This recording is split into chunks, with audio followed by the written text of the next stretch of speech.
Live long and prosper, episode 21. Yesterday we picked more daisies, talking about carpe diem, seizing the moment, making the most of every moment of truth in life. And today I want to do the opposite. I want to talk about rest. And rejuvenation. The restoration of our lives to youth. Isn't it interesting that we sleep so much? I mean, what a waste of time, except it isn't. It's all part of the process to keep us going, keep us fresh, keep us, a wonderful word, rejuvenation, restoring our youth.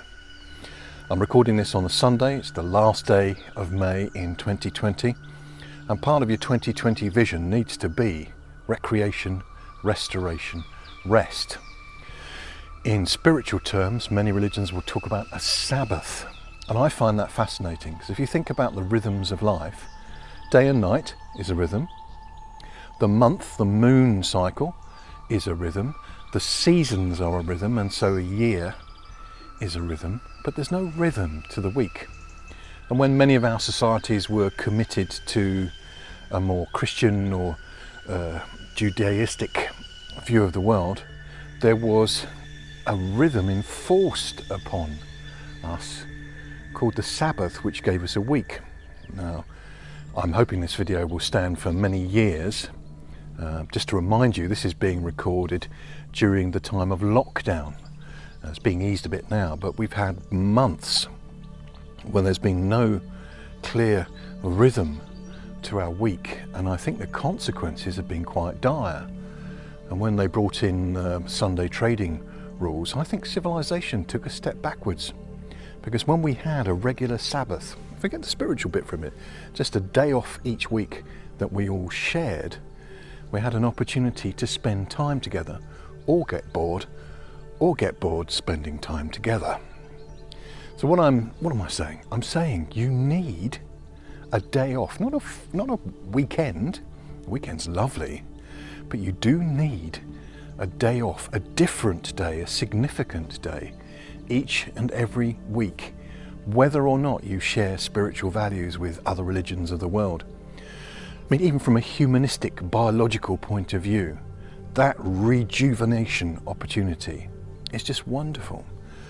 So what I've been doing, not in a religious way really, is making sure that my Saturday, to honour the Jewish tradition, is a very, very different day for me. I don't do nothing, I do different things that gives me a rhythm to the week. And that rhythm to the week is part of the rhythm of life, which is a wonderful thing.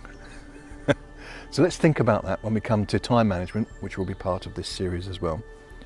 Day and night, obvious rhythm.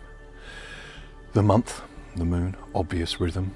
The seasons, obvious rhythm. But the gift of human consciousness and maybe divine inspiration to us is to add in the rhythm of the week. You need markers in your week so that your week has an ebb and a flow to it. Hope you're going to take my recommendation to have a regular Sabbath, and on that Sabbath do no regular work, do different stuff. Spend time with friends and family and get rejuvenated. That way we'll live long, I'm sure, and prosper. I'm going to add a bit here for my spiritual friends. My tradition is Christian. I'm down here in the churchyard recording this for you today, and very supportive of the Jewish tradition as well. And God gets pretty antsy in the Old Testament. Antsy, is that the right word? About keeping the Sabbath. And people who broke the Sabbath got into trouble, which is why Jesus got into lots of trouble as well, because he seemed to break the Sabbath. But his insight into all this was that the Sabbath was made for man, humankind, not humankind for the Sabbath. And the purpose there is, a lot of the divine principles, all of the divine principles, are designed for our good.